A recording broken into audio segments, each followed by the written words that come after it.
નમસ્કાર વિદ્યાર્થી મિત્રો, સારથી સપોર્ટ યુટ્યુબ ચેનલમાં આપ તમામ મિત્રોનું હાર્દિક સ્વાગત છે। તો વિદ્યાર્થી મિત્રો, જે 8 તારીખ આવે છે એ તારીખે તમારી દ્વિતીય એકમ કસોટી છે અને દ્વિતીય એકમ કસોટીની અંદર જો વિષયની વાત કરીએ મિત્રો, તો વિષયની અંદર ગુજરાતી વિષયની એકમ કસોટી છે।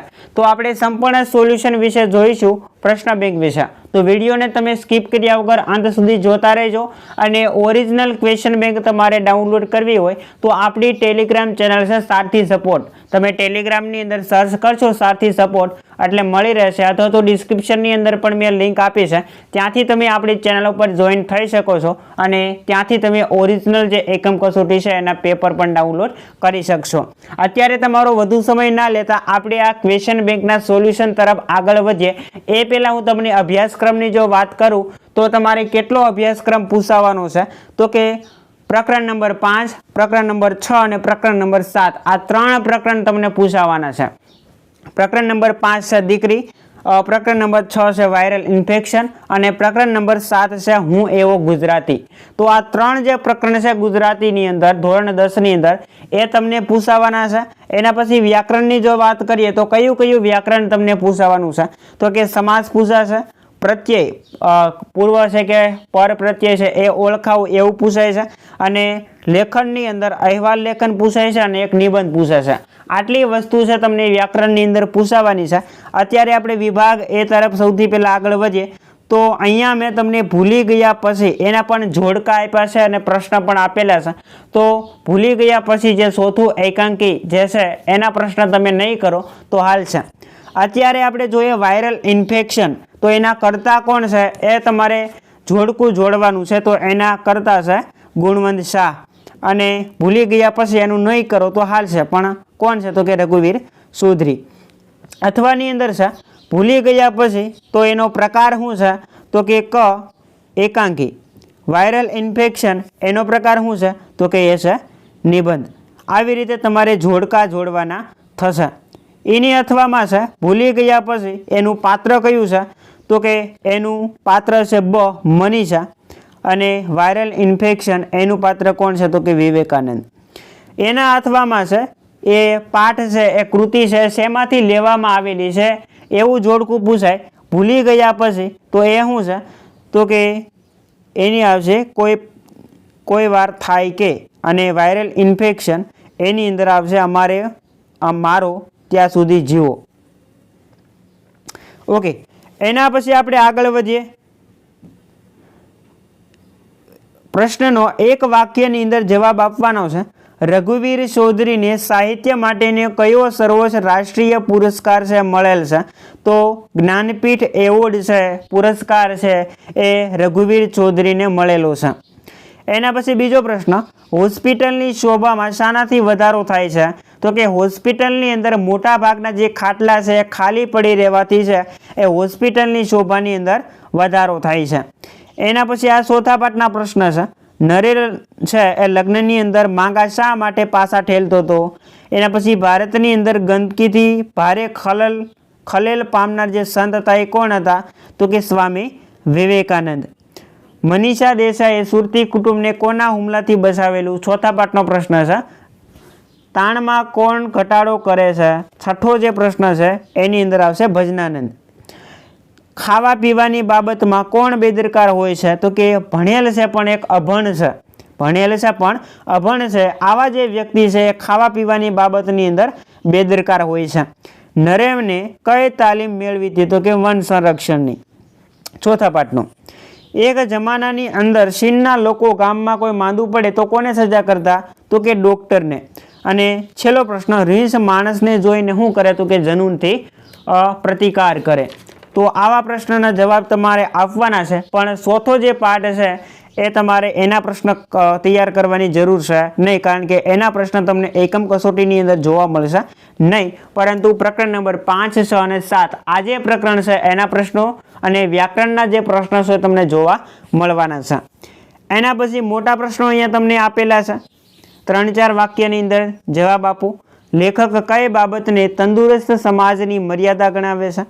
વનાધિકારી નરેને રીંછ વિશે જે માહિતી આપી એ ટૂંકમાં જણાવો, પ્રશ્ન કરવાની જરૂર નથી।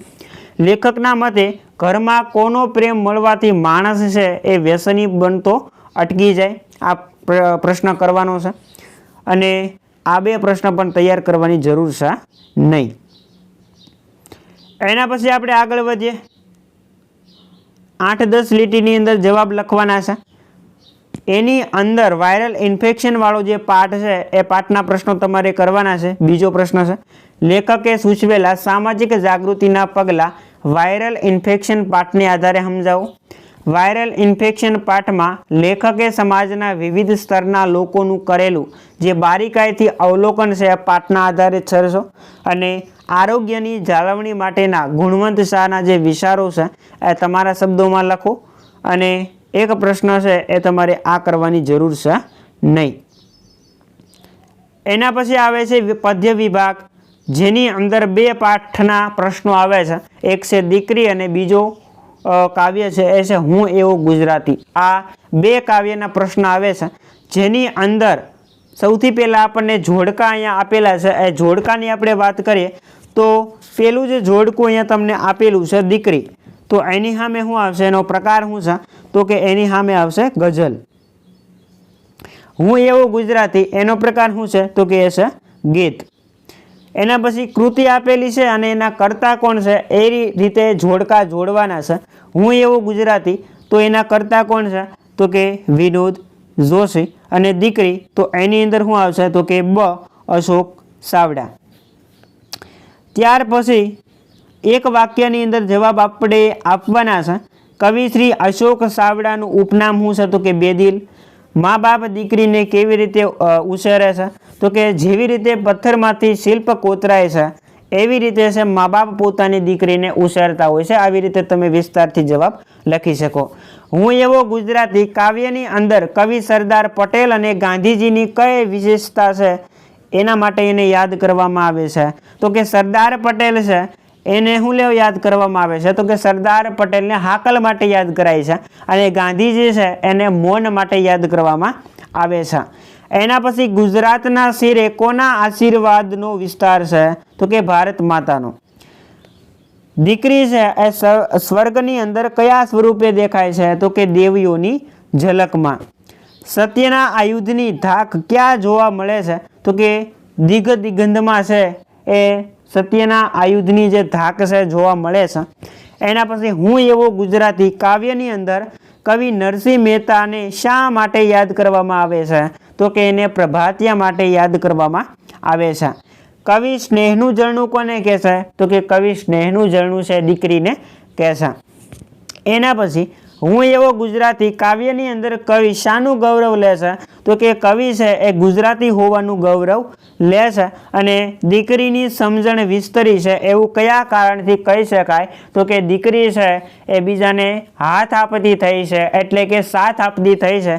આના ઉપરથી કહી શકાય કે દીકરીની જે સમજણ છે એ વિસ્તરી છે. આવી રીતે તમે પૂરો એનો જવાબ લખી શકો છો.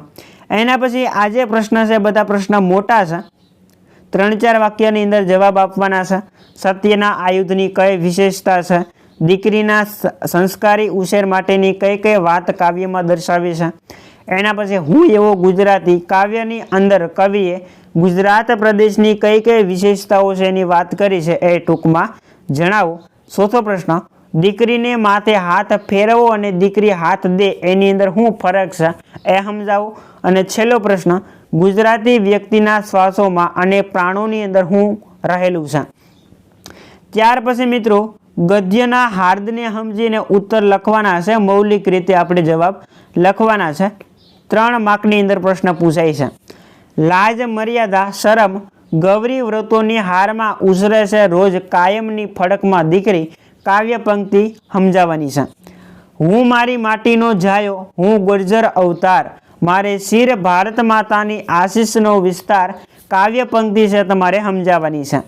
એના પછી દીકરીનો ઉછેર કેવી રીતે થવો જોઈએ એ કાવ્યના આધારે સમજાવો અને કોતરે છે કોઈ વર્ષોથી ખડકમાં દીકરી પંક્તિમાં જે કવિતાનો ભાવ રહેલો છે દર્શાવો. તો આટલા જે પ્રશ્ન હતા એ કાવ્ય અથવા તો પ્રકરણ આધારિત પાઠ આધારિત પ્રશ્ન હતા. હવે જે વિભાગ સી છે આખો વ્યાકરણ આધારિત વિભાગ છે, જેની અંદર આપણે માગ્યા મુજબ જવાબ આપવાનો થશે, જેની અંદર વ્યાકરણની અંદર ખાસ તમારે હું પાકું કરવાનું છે તો કે સમાસ, પ્રત્યય, અહેવાલ લેખન અને નિબંધ, આટલી વસ્તુની અંદર તમારે ધ્યાન આપવાનું છે.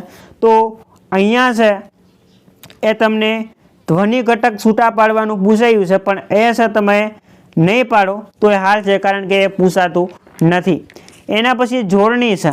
જોડણી પણ તમને છે એ પૂછવામાં આવતી નથી, પણ છતાં તમારે કરવી હોય તો તમે કરી શકો છો કે કઈ જોડણી છે એ આની અંદર હાચી છે.